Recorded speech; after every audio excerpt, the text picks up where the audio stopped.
Good evening and welcome to the Open Book. I am your host, Lakeisha Mabry, and we would like to welcome you all tonight, our audience that is watching the premiere. And also, we have some live participants tonight.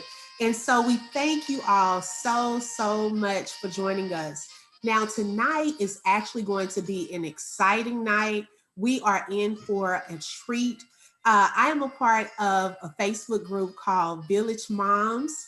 And tonight, one of my fellow Village Moms, and y'all, when I tell you the Village Moms group rocks, oh my goodness, we have fun. We are very smart in all types of professions, careers, and I go to them because I do need a lot of help sometimes. Lots of help, yes.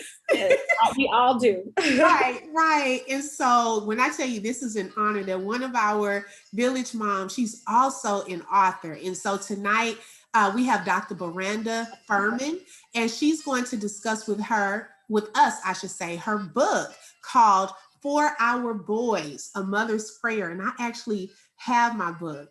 And I'm so excited. So before we thank you. You're welcome. Thank you for joining us tonight. Oh my goodness, this is going to be so much fun. I'm super Now, those of you who are new to the open book, and you may want to know, like, what is the open book? Well, the open book believes in literacy, transparency, relevant community. Okay, you would be surprised at how many people do not basically read just for fun, but read because they have to. And so with the open book, we encourage each other and we encourage others to read for fun, that there are different types of books out there. And not only do we read a variety of books, but we actually get a chance to speak with the actual authors, to get their perspectives, to get their thoughts, to ask questions. And so that gives you a better, more in-depth, in-depth time of really when you're reading the book to see their thought process while you're reading. Here, we're also transparent. I share a lot of stories. The authors, they share a lot of stories. So we believe in transparency because transparency actually helps others. When we're transparent, people want to hear real. What is real life? Not just fiction, but what is real life like as pertaining to that particular topic or that particular book? Relevant topics. What is relevant to our audience for that particular month? As you all know, this is our special Mother's Day edition. Mother's Day is coming next weekend. And a lot of men I saw on Facebook posting that, oh my goodness, it's Mother's Day next week. I'm like, pretend that you forget, okay? You better mark your calendar. I am struggling. I still need to get one more gift and it has to go in the mail. So I got to get it out in like the next 24 hours. Right. Please don't forget. It snuck up on us. It is almost here. So we are celebrating mothers this month. And also community. What can we do to serve the community? And also we give businesses a chance to advertise and be vendors at our events so that they are able to get more exposure and marketing for their companies and their business. Now, this month, as we said, we had a lot of exciting things. Actually, last month, we talked about one of our fellow open book members. She started a new magazine called Prosperity Business Magazine.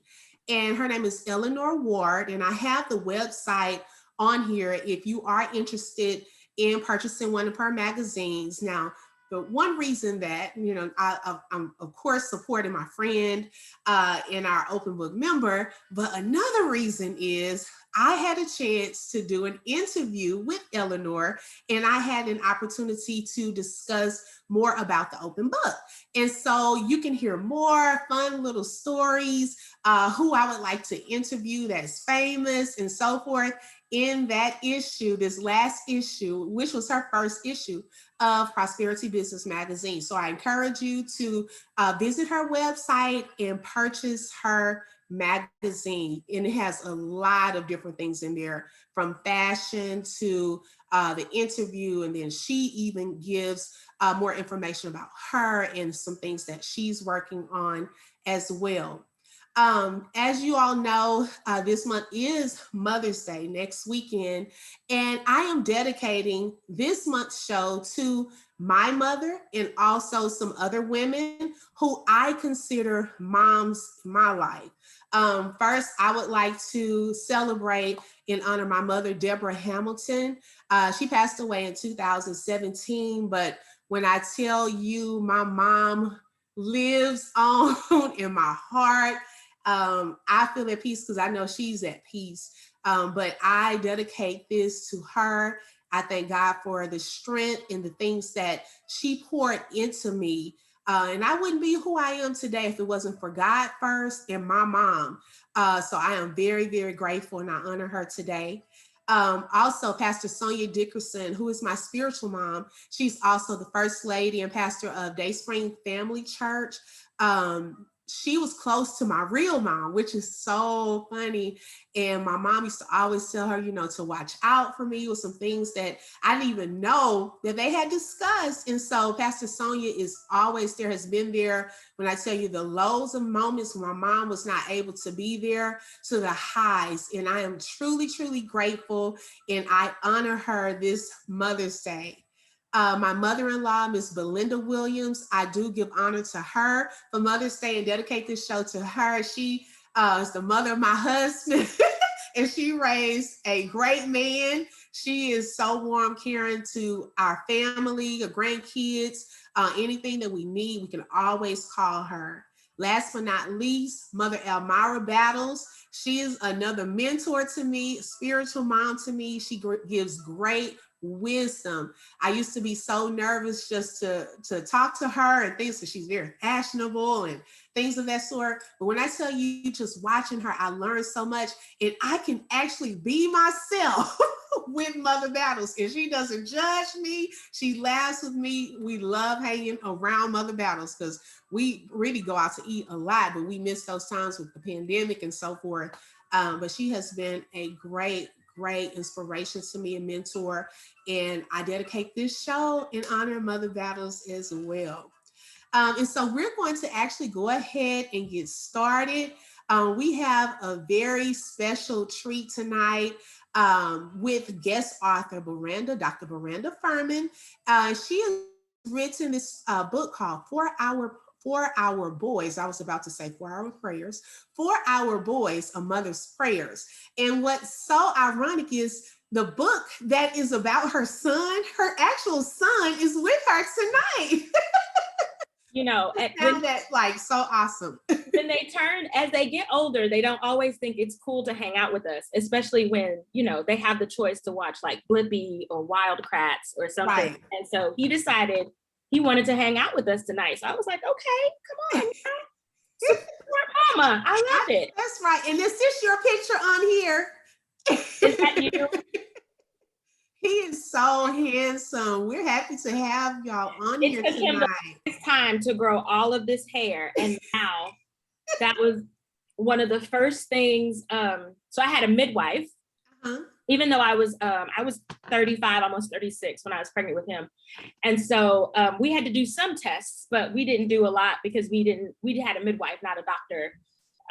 And so they did, I went in and got some of the testing. And so the midwife had called my ex-husband and my husband at the time, and I was like, Jewel, just want to let you know everything's okay.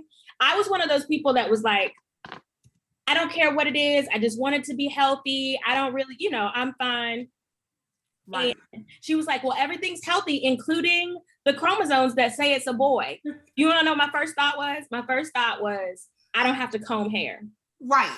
I thought I didn't care if it was a boy or a girl until I realized my first thought was I didn't have to comb hair. Flash forward to picture day 2019. Okay. This one, do you see these twists? This one, the night before, we're doing bath time. I've picked out clothes. It's like 7:30. Oh my God. Mom, I want twists. So you had to twist it. Oh my God. And now, twice a week, because before he goes to his dad's, because his Okay. dad tried to take it down one time and get it redone, and it was all tangled, and he was like, "Mom, Daddy doesn't know what he's doing." So we do it Yeah, when the he, men. Oh no. and he's Yeah. like, "Daddy's just not patient. It hurts. It gets so tangled." He's been practicing. That's so funny that you say that, because last week, my son got traumatized with the barber. I think it got too hot, and he would scream and just get red until my husband said, we'll just keep him here and I'll just do what I can. So my son actually had his hair like your son's, and he would just do the little brush and brush it that way. Well, last weekend, this was last Sunday, my husband was cutting my son's hair. And for the longest, we talked about just going all the way down. And I'm like, let's not go all the way down quite yet till he gets used to the clippers. Right. So he came in there and he had cut the top down. And I said, oh, are you gonna, like even that out? And so he went back in there. Okay. Next thing I know, he comes out, all of his hair is gone. Oh my gosh. And my eyes just, I was like, what happened? And so I'm not ready. Oh my gosh, I was I'm not ready. And he knew he had to do that like that, because I kept like saying, no, don't do it. And my son kept saying, it's so pretty. And I was like, yeah, it's pretty. I know what I'm gonna do if he ever decides to go like, so he needs a fade now, but he gets it faded, but for the most part, he likes the top long. If he ever decides to cut it all, right. I don't know what I'm gonna do. Oh, that's just too grown. It's just, it was now his dad doesn't know anything. His dad doesn't know anything about hair, even like guys' hair. His dad has been shaving his head bald since he was 15. Oh my gosh. And so, we're in our 40s. Yeah. We're in our 40s now. And so his dad don't know what. He's just happy that, he's happy to let him be free and let him wear it however he wants. But he's like, now when it comes to doing anything, you want it retwisted, you want it. If your mama can't do it, like, I don't know what we. Exactly. That's how it was. Oh my goodness. So I can relate. I can definitely relate. Okay. So tell us a little bit about yourself before we get started and talk more about the book. So, let's see.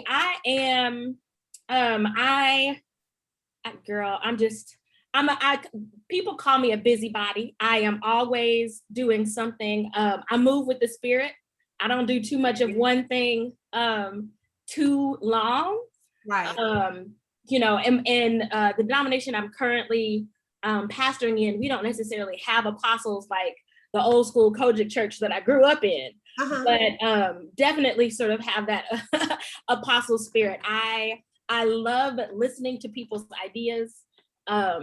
In a lot of my consulting work, what I do is listen to people and their ideas and help them create plans. And so I'm really like an architect. A lot of people know about entrepreneurs, but about 7 years ago, I read a book about intrapreneurs.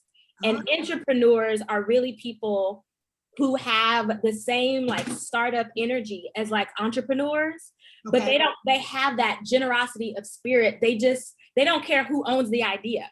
Okay. And so I don't care. Like if I hear a good idea, I'm like, what you gonna do with that? Let's make a plan. Let's write it down. Let's make a list.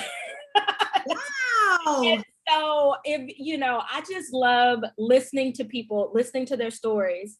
And then by the time we get done, I mean, you don't have to want to do it tomorrow, but best believe whenever God provides the resources and the provision and connects you with the right, you will have a plan to execute. I love doing that kind of thing. So that's mostly the work that I've always done. I've done it as an educator. I've done it as a community developer. I've done it in a lot of different ways, but usually God just has me listening with people, connecting with them, honoring their stories, and helping them like see, no, God's got a way. Now we're gonna have to tarry and wait and pray and see when it all comes together, but there's always a way.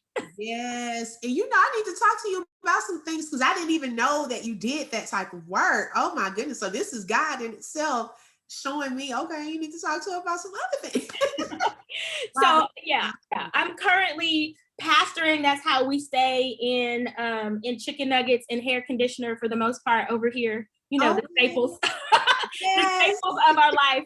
I am pastoring, but for the most part, much of my work has been listening to people and helping them, either work through grief or trauma and realize that they still have dreams, or, helping together in communities just build new things. So I'm excited. Look, I am so excited. We'll definitely talk more about that side. Yes. Oh my goodness. So, okay, let's talk about your book, 4 Hour Boys. And y'all, I ordered my book and it came fast. I was so impressed at the time that, the turnaround time.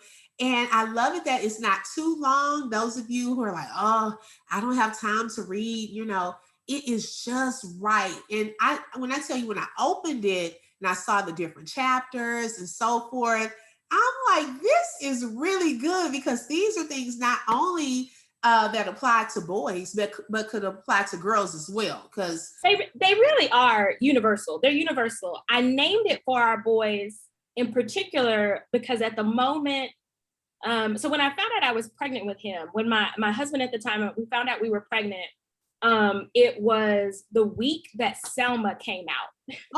In 2014, the week it premiered.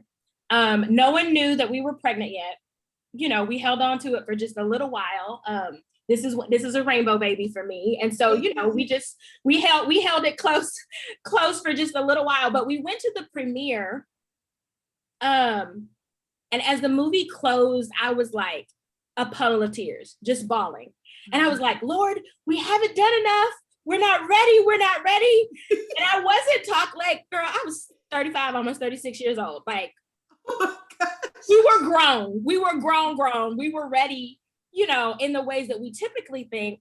But both his father and I are change agents. Our work has been in community transformation, in organizational or corporate transformation.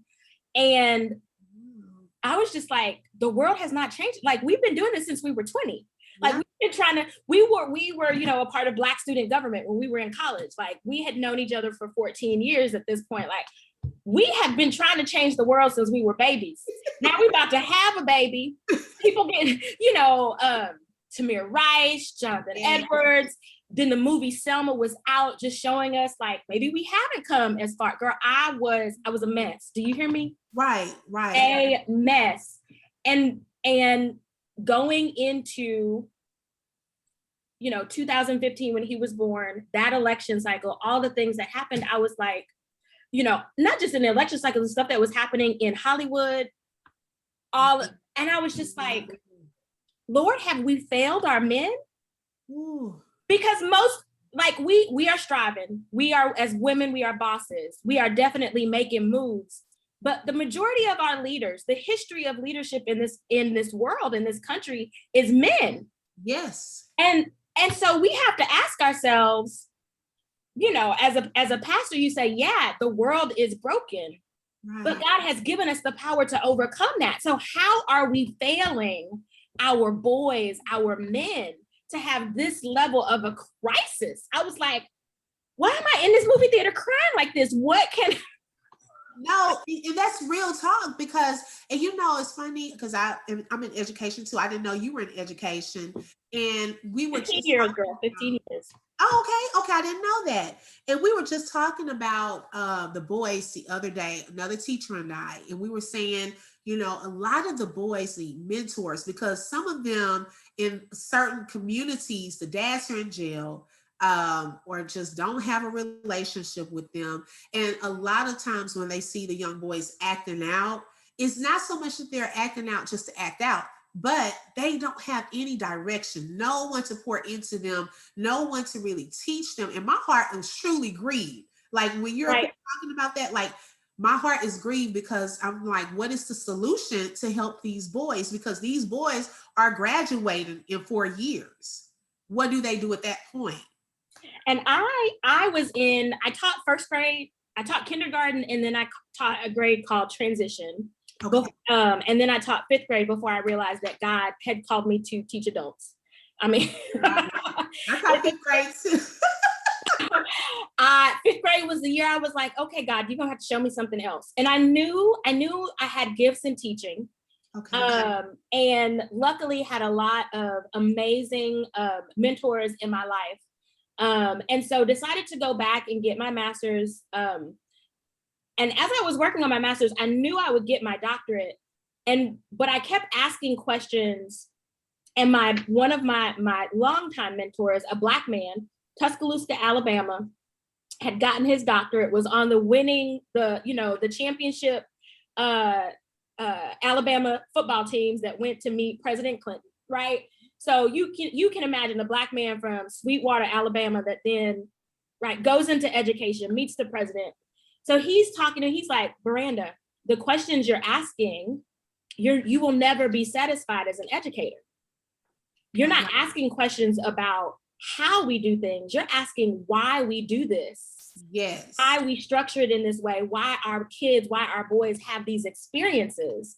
And that is systematic, and that's heart. That's about heart and systems. And so just with that background in education, one of the things, I went into the system and went into research, and I just was realizing we could do all of this policy work and all of these protests, but we will burn ourselves out, and we will be mad at other people and burn other people up too. How many amazing activists, historically and even today, get into fights with who they used to be in collaboration with? Right. And so I was like, and that's when the Holy Spirit really began to press on my heart that if we don't do the spirit work, if we don't pray over their spirits, as if our spiritual hours don't match the same number of hours that they're studying, that they're practicing, the number of scholarships that we're having them to apply for, if our prayer life does not match that, we will have all these successful men that are bankrupt, bankrupt. And then we gotta marry them. I don't want to marry none of them.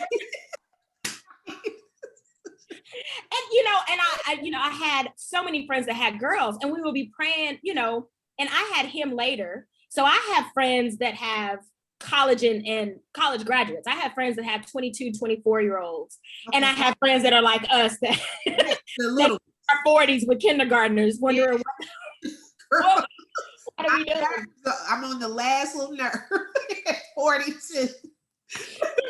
Yes. And so we would be praying for our girls and giving them all the same advice that we got. And I was like, y'all, at some point, we're going to have to quit telling them to always make sure they're in a group. Always stay with who you came with. Don't leave nobody behind. And start telling these boys, do you understand? Do you have a submissive spirit? If you hear no, can you pause and know what that is? I'm not teaching you obedience and just to follow directions just because I said so. I'm teaching you, and I'm not even teaching you obedience because I want you to get along to go along and get some good job. Right. I'm teaching you obedience because I need your spirit to be able to hear no and pause so you can know, so the Holy Spirit can tell you what to do. And so that was one of the chapters in the book that I struggled with. I was like, what do I mean by submissiveness? Yeah. And why is it important for our sons to have a submissive spirit as much as it is for us to cultivate that in our girls? Right. And okay, so I saw one part you wrote in your epilogue. It said, how do I prepare my child to be the type of human this world needs? What did you mean by that? So girl, I mean, it's almost, I make this joke sometimes that it's almost as if, I think Hugh Hefner died in 2013, 2014, somewhere along there.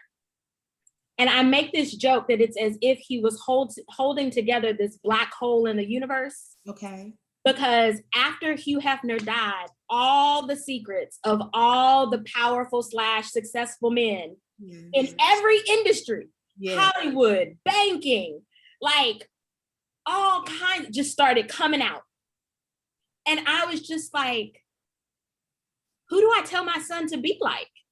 Ooh. Who do they look up to? I mean, and even so many of his fathers, his father grew up with his dad. His grandparents are still married. My dad is widowed.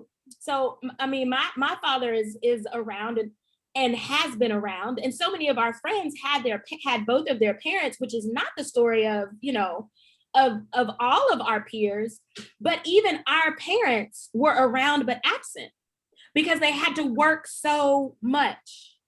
That's true. And his dad, shares a lot about how the ability to be present for him in ways that his father wasn't.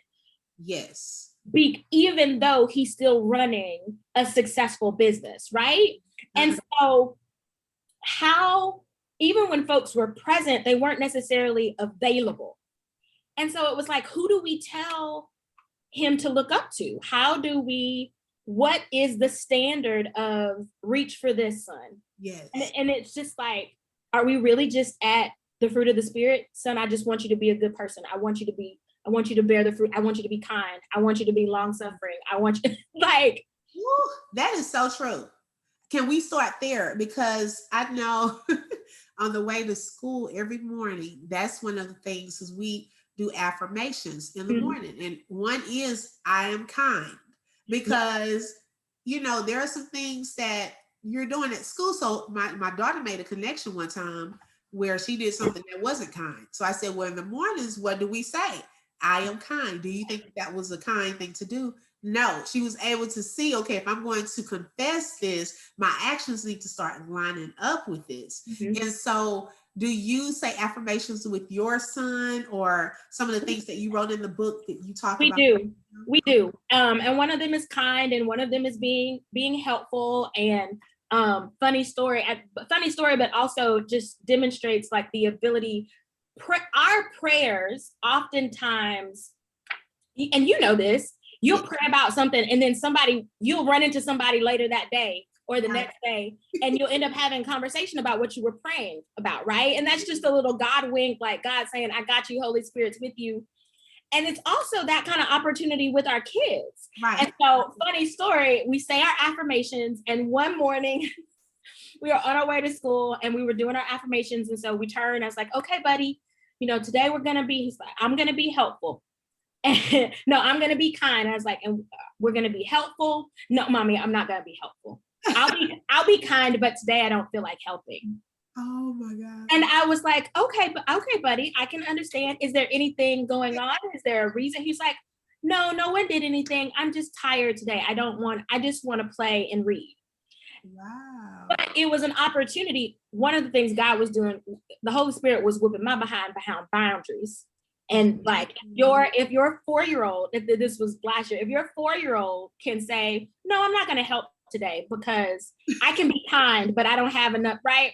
It's like, oh, have I done an inventory of, do I have I poured into enough to do all the things that I'm affirming? But it just led an opportunity for me to say, well, is anything going on? And it wasn't that day, but it stopped me from simply affirming and also checking in. Like, do you have the resources in your environment to do the things that we're affirming? And sometimes he said to me, mommy, me and my friend are having a fight. And so, or me and so didn't get along, or someone said something unkind, or I upset, my friend yesterday, and I don't know if they still want to be my friend. And so it just gives us the opportunity to have a quick little chat. Right. And for me to check in with something at the end of the day that isn't, how was school? Yes. If I can check in and say, so did you and so, did you get a chance to talk today? Did you decide to help them? Or, and so we do our affirmations, but he also checked me. Was like, no, mommy, today we're gonna do kindness. We don't have anything else in us. That's all. That is so true. Because he's 6, my daughter is 5. I was telling you earlier, and I promise you, some of the things I try to add, some affirmations that they need. Like my son, I will take a nap, or I'll say, I will listen to the teacher. She was like, mommy, I don't want to say that because I already listened to the teacher. I still need you to say that because you may not want to. Because they'll tell you what they will say, they're at that age, and what they won't say. And so that's funny that he's like that too. But that's real talk. They're real, they're kids, and they're very honest. They're very, very honest. Mhm. So how important when you have a child is prayer? How important is that? Honey. um, absolutely necessary. There are days where I can tell you there is not a day that I don't pray almost every hour. Right. I can also tell you there are days where I can't remember if I brushed my teeth. So that's how much more important prayer, just because there is, you never know what's going to happen. That's right. You never know how your day is going to have to shift to be available to them. Yes. You never know when they're going to hurt your feelings. Like, this is probably a whole other segment. You're going to find us a book. Right. But these people did not come here to affirm you or support your ego. They have their own special assignment. They are filled with the Spirit all on their own, and they will hurt your feelings. You cannot get on the main line and not pray about something the Holy Spirit is trying to prick your heart about if you want to. Yes. And they will come and call it right out. That's true. And then go play like they didn't say nothing. Right. They will leave you hurt. And if you aren't careful, you'll be walking around your house slamming cabinets and stomping like somebody that stole your bike. Pouring, like giving them back energy that is not of the Spirit, that is not fruit of the Spirit, right? And missing opportunities to parent them with grace and with love and to have conversations with them. And then on top of that, modeling to them. Yes. Modeling to them that when someone who loves you corrects you, you act a fool. Right. And that is true. That is so true, because there have been a number of times that God would speak to me through something they've done. And you're like, okay. Because if we watch, even in the classroom, if you sit and watch children or listen to them, I learned more, I think, in my spiritual walk, especially with those fifth graders during my first few years.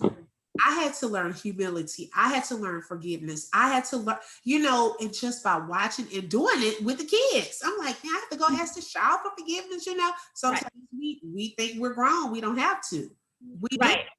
And the other thing that we know about prayer is that what we pray for others, God cultivates in our own lives. Yes. And so sometimes when we cannot pray for ourselves, whatever reason, it's too heavy, we can't see it, whatever the reason may be, we can always find the strength as parents to pray for our children. And so I think one of the things that I know I have, just like you said, not only in praying and parenting him, I've ended up cultivating humility in myself, submissiveness in myself, my ability to be keen, which is one of the prayers, and discern when someone doesn't mean me well. Right. When I thought they might. And so I have developed those things for myself in praying them for him. And that's how the Spirit works. Right. Now, okay, I know, and this is, we believe in transparency here at the Open Book, and I'll just be transparent. Probably about 2 weeks ago, my child was having, you probably saw my post on Village Moms, but was having difficulty at school, just with taking naps, acting out of the norm, throwing shoes, accidentally kicking the teacher, because he's fighting because he didn't want to take a nap. They're calling me at work. He's having a crying fit and all of this. And I would pray, I would ask advice. And it came a point during that week where I just got so frustrated. And I'm like, Lord, I don't know what to do. And I remember being in the shower and I said, God, you bless me, because my son is a rainbow baby too. I said, you bless me with this child. So I need you to show me or tell me what to do right now, because I am at my end. And when we're at the end of ourselves, we give God the chance to really, really step in. So what advice or what encouragement do you have for moms who are at that brink where they're, have older children, younger children, and right now is a very stressful time for them. What advice would you give them?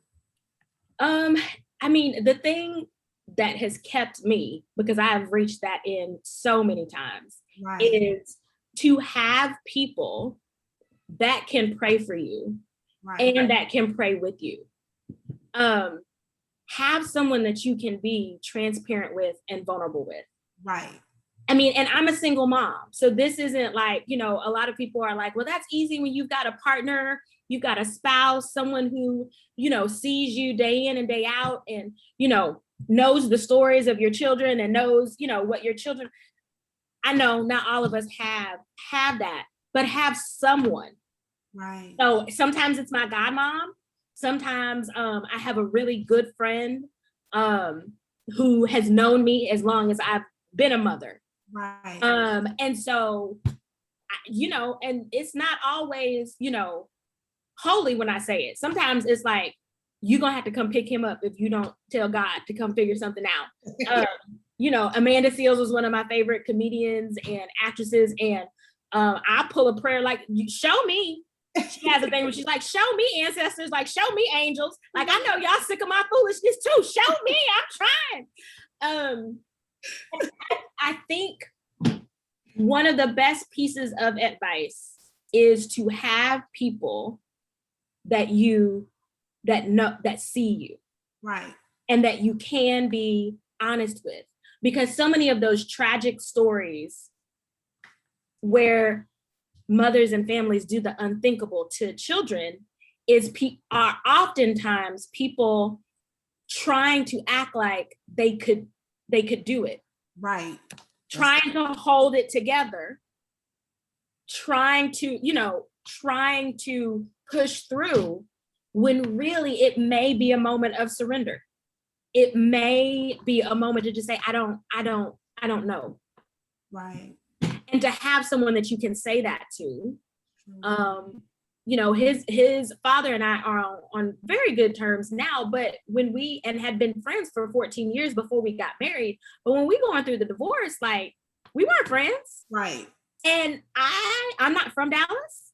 I had to have people that there was the very real fear of like, if I tell someone that I'm tired, will they try to use this to say that I shouldn't have the amount of custody that I have? I mean, so there will be some very real fears that pop up. And you can't just fake faith your way through those fears, especially because parenting is new territory. One of the things that we lean on in our faith is God has brought me out of hard things before. But parenting be bringing some new stuff. It does. Be like, God, I know you done some other stuff before, but you ain't never done this, right? I haven't been this way before. Hey, this is a new, and so I think having those people that you can be transparent with, right, that you can lean on, even if they can't come get them, even if they can't fix the issue, right, the confession. That's true. Believing comes by hearing the word and confessing. The confession to another human that I am now at my limit is where God comes in. Yes. So true. So true. So we have to have someone we can honestly confess to. Oh my gosh. And everybody, and that ain't everybody, no. Which is why we love village moms, because they will, if anybody violates the trust, we go after them. It's like, you're not. That is so no screenshots, no secret messages, no. Right. To be a safe place. It is. There are so many moms that, because of the job opportunities, move to some place where they don't know. Right. Anyway, and they might be married, they might not be single, but their partner, their spouse is working just as many hours as that, right? We have to have people that we can confess to that, like, this thing is gonna take me out. And that is so true because, my mom, I would, usually get advice from her, like with my daughter. When she passed away, I'm like, man, I do have some friends that are moms. But when I tell you, I have hopped on to that Facebook page and asked village moms, and I get, when I tell you, a lot of great advice, from eczema to my son won't take a nap, things of that sort. I always get good advice, and I'm so grateful for that ability. So grateful. And it's not always advice you can use. Right. But it at least just gets your mind moving. It gets your spirit moving. It gives you an example that, hey, another parent has gotten through this. So it just gets you over that hump. And there's so many different kinds of moms. Yes, it is. That there will be something that resonates that you can try. Right. And so I lost my mom when I was 20. And so most of my adult life of catching sense has been without her. But it has, I don't think the year he was born was the year where I was like, by that time, I think, so he's 5, I hadn't had my mom for 15 years. Oh, wow. But the year that I became a mother was the year where I was like, you're not supposed to do this without other women. Right. You are not. You can't. You're not supposed to do this without other women. So hard. Aunties and tias too, but especially other mothers. Right. So, okay, let us know, how are we able to purchase your book? For those that are out there that would like to purchase For Our Boys and Mothers Prayers, what are some ways that they can order your book? So I am exclusively down to the last, I think I'm down to the last like 500 copies. So I'm exclusively selling them myself. They're no longer on Amazon. Okay. So you can go to barandafermin.com. They are available there, and Lakeisha will tell you they ship out quick. Yeah, I got mine in like 4 or 5 days. 4 days. Yeah. So I'm down to my last 500 in the print, in the last printing that happened in 2017.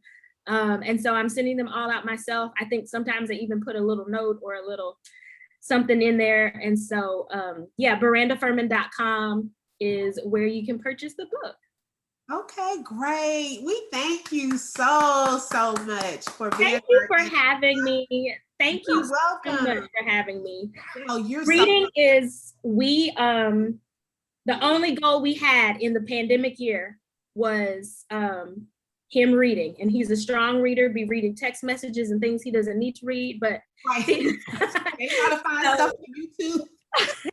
So super excited to see another book club and just folks connecting over reading. Yes, and readers are leaders. The more we read, we expose ourselves to like so much information and so many topics out there and things that we're dealing with. I know that if we don't know something, we can find it either on YouTube or in a book. Because I know I'm about to start a whole garden, learning how to do some things in the garden, because that's just not my gift.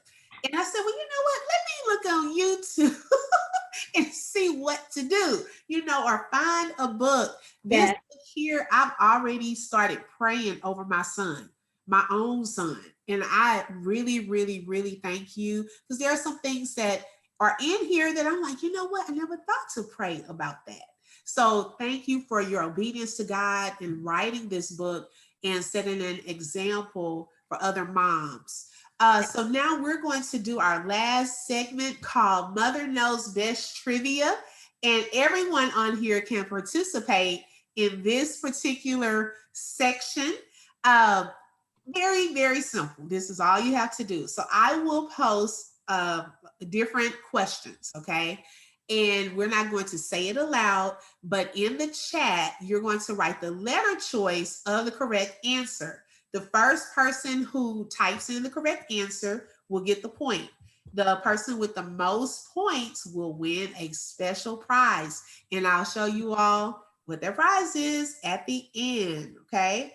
Any questions before we get started? Sister Linda, we need you participating too. Okay, so our first question. On what day is Mother's Day celebrated in the United States, Australia, and Canada? You could type your answers in the chat.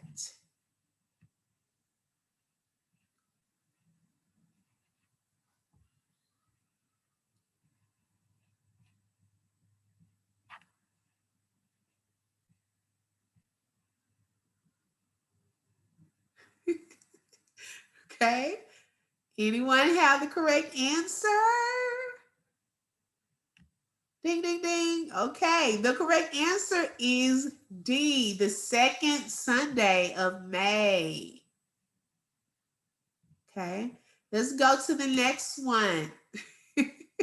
What president made Mother's Day an official national holiday in the United States? And Dr. Baranda, you can put your answers in too. You don't know this. Oh, Lord. Y'all can take a guess.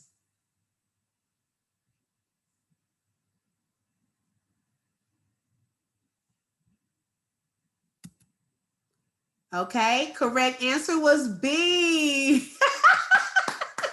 Okay, Dr. Miranda got that point. Okay, our next one. Mother's Day is the biggest holiday in the United States for.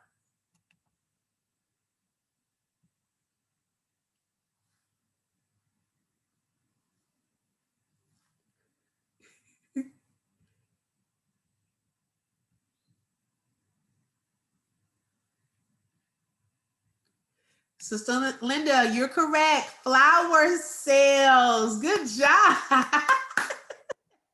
1-1. The next one. As of 2010, most births occurred in what month in the United States?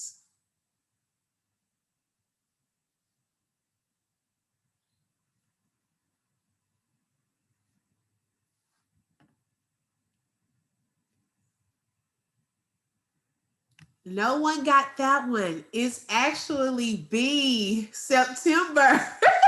That's my son's birthday month too, and my mom. And my mother-in-law too. Okay, the next one. In the Bible, who is credited with being mother of all the living?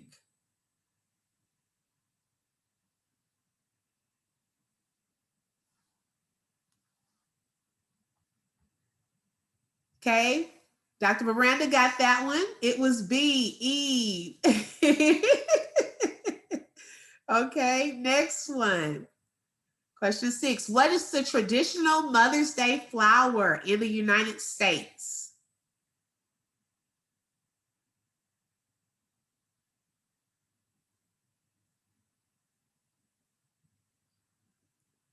Sister Linda got that one first. It was B, carnation. Okay, we're at a tie. Okay. Last question. What percent of babies are born on their due date? Ah! Dr. Miranda got it. It was A, 5%. Okay, good job to both of you ladies. And Dr. Miranda, you win a special spa package for Mother's Day. So I need you to inbox me your address and we will send that to you for a Mother's Day treat to your. Yay! Oh, I only knew that last question because he was born on his due date. Wow. And it's a very small percent. And that's what they said. He did 2 things. He was born on his due date and he had 2 knots in his umbilical cord. Wow. So he was like super special. And so I know the statistics only because of him. Oh my gosh. He was your favorite child today. I won't say lucky child. Your favorite today. So we thank the Royal Sunflower for providing that to us. Thank you all for being a part of our night tonight. Those of you who are watching, thank you all for joining us tonight at the Open Book. And next month, we will have a special Father's Day edition of the Open Book. So we have some special things in store. I will have a guest host, my husband. This is his first time guest hosting. So this will be interesting. So hopefully you all will join us live or watch the Open Book, the live premiere, or join as a live participant next month. So, oh gosh, thank you for sharing that, Dr. Miranda. Yes, Sister Linda, thank you. Okay, so we thank you all, and we hope that you all have a great, great evening, and see you next month at the open book. Bye bye.